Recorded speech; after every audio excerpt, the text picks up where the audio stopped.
ለቀው ወጡ እንዳት አይገርምሽም? ኤሚ አሁን እንደውም ሳስበው እስከ መጨረሻው እዚህ ቢሆን ሳይሻለኝ አይቀርም። ስላገኘሁሽ ደስ ብሎኛል ኤሚ። ከወይዘሮ ዝናሽ ጋር የሆነ ድብብቆሽ እንደጀመራችሁ በጣም ግልጽ ነው። ይሄ ባይሆን ኖሮባ ላንቺ እንደዚህ መልካም አትሆንም ነበር። አባቴ ላይ ጥለሽኝ ስትሄጂ ተመልሳ ትመጣለች ብሎ አስበው ነበር። ለካ አንቺ አዲስ አበባ ላይ የሞቀ ትዳር ነበርሽ። እሺ ቆይ አሁን ምን ይፈጠር ነው? ኑሐሚን ላይ ውሃ ቀጠነ ብላ ሰላማን የምትነሳት ወይዘሮ ዝናሽ አሁን ላይ ደግሞ ከባድ ችግር ውስጥ ገብታለች።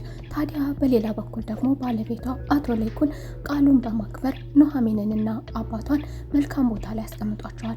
ለጊዜው ቤቱን ባይገዛላቸውም ቤቱን እንደሚገዛላቸው ቃል ቢገባላቸውም ነገር ግን ለአሁኑ የተሻለ ኑሮ ይሆንላቸዋል ያለውን ነገር በተሻለ መልኩ መርጦ ቤት ተከራይቶላቸው ጥሩ ቦታ አስቀምጧቸዋል። የወይዘሮ ዝናሽ ልጅ ዳግም በህይወቱ ከባድ ነገር ከባድ ተጽዕኖ ፈጥሮበት ስላደገ ወይዘሮ ዝናሽን ለመበቀል ወደ ቤት መጥቷል። ታዲያ ወደ ቤትም እንደገባ በመጀመሪያ ኑሐሚንን ነበር የተመለከተው። ኑሐሚንንም ሲመለከት እሷ ደግሞ ይቺ ልጅ ከየት እያየቻቸው ነው? ከየት እያገኘቻቸው ነው? ምንስ እያደረገቻቸው ነው ስትልም ተገርማለች። ኑሐሚንን እሱ ከዚህ በፊት ሌላ ቦታ ላይ ስለተገናኙና ህይወቷን ስላተረፈላት በዛ አጋጣሚ ይተዋወቁ ነበር። ታዲያ ወይዘሮ ዝናሽ አሁንም ይሄን ልጇ በሩን ስትከፍትለት አይኖቹን ወደ እሷ መመልከቱ አቶ ለይኩንም በሩን ከከፈተችበት ጊዜ ጀምሮ በተለየ መልኩ የተለየ ሁኔታ አይቶባታል። ታዲያ ምን ሆነሽ ነው? ለምን ግራ ገባሽ? ለምን ተደናገጭ? የተረበሽ እኮ ትመስያለሽም ሲልም ጠይቋታል። ለመሆኑ ማንስ ብሎም ሲጠይቃት አስከትላ ደግሞ የጓደኛዋ ልጅ እንደሆነ በማሳመን ለጊዜው በዚህ መልኩ ሸኝተዋለች። ታዲያ የራሷ ልጅ ደግሞ የት እንደገባች የት እንደወጣች የማታውቀው ወይዘሮ ዝናሽ ደግሞ ልጇ እንደፈለገች ገርማ ወደ ቤት ስትመለስ አንዳንዴ እኮ አባትሽ የሚለው ነገር ትክክል ነው ትላለች። የሰው ልጅ ውሃ ቀጠነ ብላ መከራ የምታሳየው ምንም ሳያደርጓት ባለጌ ብላ ለሌላ ሰው ስም የምታወጣው የራሷ ልጅ ግን የት እንደምታደር የት እንደምትውል የት እንደምትገርም ሁሉ የምታውቀው ነገር የላትም። ታዲያ ወይዘሮ ዝናሽ ደግሞ በሌላ በኩል ከባድ ችግር ተፈጥሮባታል። ልጆቿን አለማስተዋወቋ ደግሞ በሌላ በኩል ለህይወቷ ትልቅ አደጋ የሚያዣብብ ይመስላል። ለምሳሌ የደረሰችው ልጇ ለአቅመ ሔዋን የደረሰችው ቆንጅየዋ ልጇ ከልጁ ጋር ስትተዋወቅ የጓደኛዋ ልጅ እንደሆነ ስለነገረቻት እሷ ደግሞ አመለካከቷ እሱን የተመለከተችበት አይኖቿ ወደ ፍቅር የሚያመራ ነበር። ታዲያ ወይዘሮ ዝናሽ ካሁኑ ከባድ ችግር ውስጥ ገብታለች። ልጆቿን አለማስተዋወቋ በዚህ በኩል የገዛ ልጇ እንዲሁ ትንሿ ልጇ እና ብቸኛ ልጇ ችግር ውስጥ እንደምትገባ ትፈራለች። ለማስጠንቀቅም ስትል ስለ ራሷ ልጅ መጥፎነት መጥፎ ልጅ ነው ከኤርሚያስ የባሰ ነው ስትልም የገዛ ልጇን በመጥፎ እንድታነሳው ተገዳለች። ናሆምን በሌላ በኩል ደግሞ ለቤተሰቦቹ አስደንጋጭ ነገር ከእምራን ጋር ተስማምቷል። እምራንም በአስቸጋሪ ሁኔታ ራሴን አጠፋለሁ እያለች ስለረበሸችው እና አማራጭ ስላጣ የግድ መስማማት ስላለበት ተስማምቷታል። ቢስማማም ግን ከሷ ጋር አብሮ ቢሆንም ግን ለጊዜው ተስማማን እንጂ ምንም ሰላም የለንም፣ ስለዚህ ሰላም መሆናችን እንዲሰማኝ ወደ ቤት ትመልሰኛለህ በማለት ጫና ፈጥራበታለች። አሁንም ታዲያ ወደ ቤት እንደተመለሰ ለእናቱ ከእምራን ጋር እንደተመለሰና ከእምራን ጋር እንደተስማሙ የልጁ እናት ጋር አብሮ እንደሚሆን ሲነግራት በጣም ነበር የደነገጠችው። ወይዘሮ ዝናሽ ከቤት መሆን የኑሐሚን ከቤት መሆን የረበሸኝ ነበር ስትል የምናውቃት ወይዘሮ ዝናሽ ደግሞ ኑሐሚን በአሁኑ ሰዓት ቤቱን ለቃላት ሄዳለች። እሷ ግን መቆም መቀመጥ አቅቷታል። ታዲያ በሌላ በኩል ደግሞ ኤደን ደግሞ እህቷን ከቤት በማባረሯ ከኔ ቀድመው ገብተው ከኔ ቀድመው ይህንን ቤት ለቀው ወጡ ትላለች ስትልም ትናገራለች። ኤደንም እህቷ ለቃ በመውጣቷ ትልቅ ደስታ ቢታይባትም በሌላ በኩል ደግሞ የገባው ልጅ ጋር ጥሩ ድል ገጥሞኛል፣ ከዚህ በኋላ ኑሐሚንን የሚመለከታት የለም፣ ምናልባትም ደግሞ የራሴ ማድረግ እድል አለኝ ትላለች። ወይዘሮ ዝናሽ ኑሐሚንን ከዚህ ቤት በማስወጣቷ ሰላም ብታገኝም ነገር ግን ኤደንን እስካላስወጣች ድረስ ሰላም እንደማታገኝ እሷ አልተገነዘበችም። የወይዘሮ ዝናሽ ሚስጥር እንደቋጠረች ከዛች ቤት ተለይታለች። ታዲያ አባቷም ደግሞ የሆነ ነገር እንዳለ መካከላችሁ ተገንዝቤያለሁ ለምን አትነግሪኝም ብሎ አባት ልጁን ቢጠይቃትም ኑሐሚን ግን ትንፍሽ አላለችም። አባቷም የሆነ ነገር እንዳለ ገምቻለሁ፣ አንቺ ዛሬ ብትደብቂኝም እደርስበታለሁ ብሎ አባቷ ቢጠይቃትም ኑሐሚን ግን ምንም ትንፍሽ አላለችም። አቶ ለይኩንም ታዲያ ወደ ቤታቸው አምርቶ ነበረ ሊጠይቃቸው። አቶ ለይኩን በእጅጉ መልካም ሰው ነው፣ መልካም ጓደኛ፣ ለልጆቹ ደግሞ መልካም አባት፣ ልጆቹ መልካም መልካምና በመልካም ያደጉ መልካም ስነ ምግባር ያላቸውና ስኬታማ ውጤታማ ልጆች እንዲሆኑለት ይፈልጋል። ታዲያ በግልጽ በመናገሩ ልጆች የተሰተሩ ስርዓት ያዙ እንዲሁም ደግሞ ጠንክራችሁ ስሩ በማለቱ ብቻ እንደ ጨቅጫቃ ይታያል። አቶ ለይኩን እንግዲህ ሌላ ምንም አልፈልግም ከዚህ በኋላ እኔ ቃሌን አከብራለሁ፣ ቤቱንም እገዛላችኋለሁ፣ አሁን ከጥቂት ጊዜያቶች በኋላ ደግሞ ወደ ውጭ ሀገር ሄደህ ትታከማለህ ሲልም የተናገረውን ቃል እንደሚያከብር ይናገራል። አቶ ለይኩንም በመንገዱ ላይ እያቀና አምራን ከየት መጣች ሳይባል ከመሬት ከእግሩ ላይ ተደፍታ ይቅርታ ለምነዋለች። አቶ ለይኩን ይቅርታ አድርጉልኝ፣ ጥፋቱን አጥፍቻለሁ፣ በቃ ናሆምም ይቅርታ አድርጉልኛል ስትል ደግሞ አስደንጋጭ ነገር ነግረዋለች። አቶ ለይኩንም ምንድነው የምትይው አንቺ ያደረግሽው ነገር እኮ ቀላል አይደለም፣ በጭራሽ ለልጅ አንቺ ምርጫ አይደለሽም ቢላትም በመንገዱ ላይ እንደማታሳልፈው ከመሬት እግሩ ስር ተደፍታ ልክ ናሆምን እንዳስጨነቀችውና እንዳስቸገረችው አንተም የማትቀበለኝ ከሆነ እሱ ተቀብሎኛል፣ እሱንም እንዲቀበላት ያደረገችበት መንገድ በአስገዳጅ መሆኑንም ለአቶ ለይኩን አሳውቀዋለች።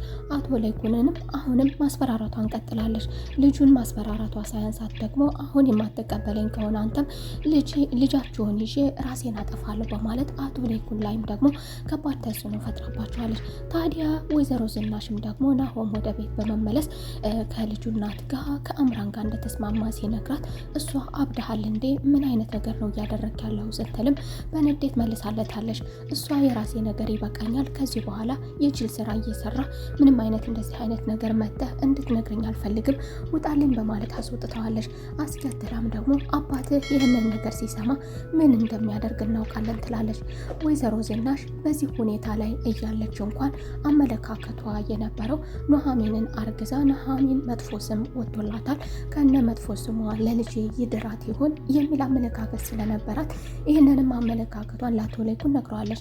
አንተ እኮ አታፍርም እንደዚህም ብላ የባለጌ ስራ ሰርታ እንደዚሁ ነፍሰ ጡር ሆና እኮ ከነ ልጇ እድራታለሁ የሚል እኮ አመለካከት ለልጄ ትል ይሆናል ስትለው አቶ ለይኩን ደግሞ እኔ በተአምር ስለ ጋብቻው አላወራም፣ ልጅቷ አሁንም ቢሆን መልካም ልጅ ናት፣ ተሳስታለች፣ አጥፍታለች ሲልም ስለ ኑሐሚን አሁንም ፍንክች የማይል ስለ ስነ ስርዓቷ ፍንክች የማይል አቋሙን ይመልስላታል። ታዲያ ወደ አቶ ተሰማን ቤት በሄደበት ወቅት ስለ ኑሐሚን ሲናገር ወደ ቢሯቸው እንደምታመራና ስራውን እንደምትቀጥል ቃል ገብቶ ነበር። አቶ ተሰማም ደግሞ ያ ነገር የሚፈርስ መስሎት ያ ነገር እኮ የሚቀጥል አይመስለኝም፣ ያን ስራ ከዚህ በፊት አቶ ለይኩንም አቶ ተሰማ ምን እያልክ ነው? ኑሐሚን አጥፍታለች፣ ከነጥፋቷ ደግሞ ተቀብለናታል። ያ ማለት ደግሞ መጥፎ ናት ማለት አይደለም። ለልጄ የህይወቷ አጋር ብትሆን ምርጫዬ ብትሆን ለሱ ምርጫው ብትሆን ደስ ይለኝ ነበር። ነገር ግን ደግሞ እንደማይሆን ተረድቻለሁ። ያ ነገር ደግሞ የማይሆን ከሆነ ያ ነገር አይሆንም ማለት ደግሞ ልጅቷን እጠላታለሁ ማለት አይደለም። አሁንም እህትና ወንድም እኮ ሆነው መቀጠል ይችላሉ። እኔ ከአቋሜ ፍንክች አልልም። አሁንም ልጄ ናት፣ አሁንም የምወዳት ልክ እንደ ትናንቱ በጥሩ አይነ ስመለከታት የነበረችው ዛሬም ከአይኔ ላይ ያልወረደች አሁንም የማይካድ ጥሩ ስብዕና መልካም ስብዕናና አርአያ የምትሆን ልጅ እንዳለችው ይናገራል አቶ ለይኩን። ወይዘሮ ዝናሽም ዳግምን ለምን ከዚህ መጣ? እሺ አሁን አለ የተባለ ቆንጆ ቤት ልከራይልህና እዛ ላስቀምጠ ትላለች። ለመደለል ትሞክራለች። ዳግም ግን አመጣጡ ጫን ያለና ከባድ የሆነ ነው። እሱ ይህን ነገር አይፈልግም። እኔ ነገር ግን እሷ ባትፈልግም እየገፋና ጫን እያለ ሄዷል። ከልጆቿ ጋር ሙሉ በሙሉ ከሁላቸውም ጋር ተዋውቋል። የመኝታ ክላስም ተመርጦለት ተሰጥቶታል። እንዲሁም ደግሞ ኑሐሚን ወዴት ነው የምትሄደው ሲልም ሲጠይቃት ስለ እሷ ደግሞ በመላቀቋ ትነግረዋለች። እሷን ብትላቀቅም ግን እሱ እንደተተካላትና እሱ አይኑን እንደጣለባት ተገንዝባለች። ይህ ነገር አናዷታል። እንዲሁም ደግሞ በሌላ በኩል ደግሞ ልጇ አንዲትና አንዲት ብቻ ያለቻት ልጅ ደግሞ ባለመተዋወቃቸው ምክንያት ልጆቿን ባለማስተዋወቋ ምክንያት ልጇ አደጋ ውስጥ እንደምትገባ እሷን ፍራቻ አላት። የልጅቱም አመለካከት አስተያየት ከልጁ ጋር ያላት አስተያየት የነበረው ይገልጻል። ወዴት እንደምታመራ ይገልጻል። በስነ ስርዓት አለማሳደጓ የዛም ደግሞ አልበቃላትና ደግሞ ልጁን በምን ሁኔታ ላይ ወልዳ እንደጣለችው ልጁም ሲናገር ደግሞ ከአመጣጡ ልክ በቀልን ያነገበ ይመስላል። ወይዘሮ ዝናሽን ብትለምነውም ብትማጸነውም የምትፈልገውን ሁሉ አደርግልሃለሁ ብትለውም እሱ ግን ሊሰማት አልቻለም። ወይዘሮ ዝናሽ አስተያየቷ አመለካከቷ ስላልተመቻት ስለ መጥፎነቱና አስከፊነቱ ደግሞ ከዛ ከኤርሚያስ ይብሳል በማለት ፍንጭ ሰጣት ነበር። ኤርሚያስ ወዴት ሄደ? ምን ተፈጥሮ ነው? ወዴት ነው ብላ ስትጠይቃትም እሷም ደግሞ ምላሽ አልሰጠቻትም። እሱን አይመለከተኝም በማለት አባራታለች። እሷም ግን ከዚህ ወጥታ ኤርሚያስ ምንድነው ያደረገው? ወዴት ነው የሄደው? ምንድነው የተፈጠረው? ይህንን ነገር ማወቅ አለብኝ ትላለች። እንደምናውቀው ከዚህ በፊት አይኗን ጥላበት እንደነበረና የወይዘሮ ዝናሽ ልጅ ኤርሚን እንደምትወደው ተመልክተናል። አሁን ላይ ግን ምንም የምታውቀው ነገር የለም። እሷ ወደ ቤት ያመጣችው ስለወደደችውና ወንዳ ወንድነቱ ስለተመቻት ስለሱ ምንም የምታውቀው ነገር ግን አልነበራትም። ከዚህ በፊትም ከመኝታ ክላሱ ገብታ አብሬ ካልተኛው ብለው ስለነበረ ስለዚህ ለልጁ የተለየ ስሜት እንዳላት ተገንዝበናል ማለት ነው። ታዲያ ያላት አማራጭ እንግዲህ ኤደንን መጠየቅ ነው። ኤደንንም እስኪ ንገሪኝ ትልና ስለ ኤርሚያስ ጠይቃታለች። ኤደንም ደግሞ አንድ በአንድ ምን ያልተፈጠረ ነገር አለ? ለመሆኑ ያልተፈጠረውን ነገር ለምን ልጠይቅኝ አይሻልም? በማለት አንድ በአንድ የተፈጠረውን ነገርና ኤርሚያስ ከኑሐሚን ጋር ጓደኛሞችና ፍቅረኛሞች እንደነበሩና ኑሐሚንም ከሱ እንዳረገዘች እንደዚሁም ደግሞ ከዚህ በፊት ደግሞ የናሆም ፍቅረኛ የነበረችው የኤርሚ እንደነበረች እንግዲህ ይህንን ሁሉ አለ የተባለው ሚስጥር ሁሉ አንድ በአንድ ነግራታለች። እሷም ደግሞ እንግዲህ እያበደች ነበረ። ልጅቷ ለምን እንዳመጣችው ይታወቃል። ቤተሰቡም ደግሞ ለምን እንዳመጣችው ወጣት ለምን ወደ ቤት እንዳመጣችው እንኳን በወቅቱ የጠየቃት ሰው የለም ነበር። ይቺ ልጅ የት እንደምትውል የት እንደምታድር ለልጃቸው እንግዲህ ብዙም ቦታ አልሰጡም ማለት ነው። ልጃቸው እንዴት ማሳደግ እንዳለባቸው አቶ ለይኩንም ኃላፊነት ለመውሰድ ቢሞክሩም ወይዘሮ ዝናሽ ግን በሌላ በኩል ልጆችን ነፃነታቸውን አትንፈጋቸው እያለች ልጆቿ ህይወታቸው እንዲመሰቃቀል በገዛጇና በገዛጃቸው ልጆቿ ህይወታቸውን እንዲያመሰቃቅሉ ፈቅዳላቸዋለች። ታዲያ አሁን ላይ ደግሞ ዳግም ስለ እናቱ ሲናገር ቤተሰቦችሽን የጓደኛሽ ልጅ እንደሆንኩ አሳምነሻቸዋል። ይልቁንስ እውነታውን ብትናገሪና ብትቀበይ መልካም ነው። ለማንኛውም ዳግም አመጣጡ ሊበቀላት መሆኑ በግልጽ ያስታውቃል። ዳግም ለመሆኑ ይህንን ያህል ጊዜ ከባለቤትሽ ጋር ስትኖሪና እኔን አርገዘሽ እስክትወልጂ ድረስ ባለቤትሽ ያልነቃብሽስ እንዴት አይነት ባለቤት ነው? እንዴት አይነት ባለቤት ቢሆን ነው ይላል። ታዲያ ደግሞ አባቱንም እንዳስከፋችበትና ከአባቱ ህፃን ልጅ ጥላበት አስለቅሳበት እንደመጣች እሱም ደግሞ የእናት እቅፍ ከጓደኞቹ ጋር ሲመለከታቸው ጓደኞቹ የእናት እቅፍ ውስጥ ሆነው በደስታ ሲያድጉ እሱ ግን ብቻውን እያለቀሰና የእናት እቅፍ እንዳማረው ያ ነገር ደግሞ አግኝቶት የማያውቅ በመሆኑ አሁን ላይ ደግሞ አባቱንም ሰብራው ስለተመለሰች ለበቀል የመጣ ይመስላል።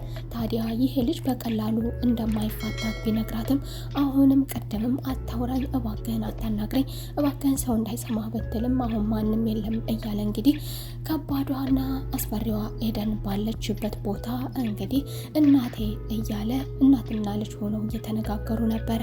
የዛሬው ክፍል ይህንን ይመስል ነበር። በቀጣይ ተመልሰን እስከምንገናኝ መልካም ቆይታ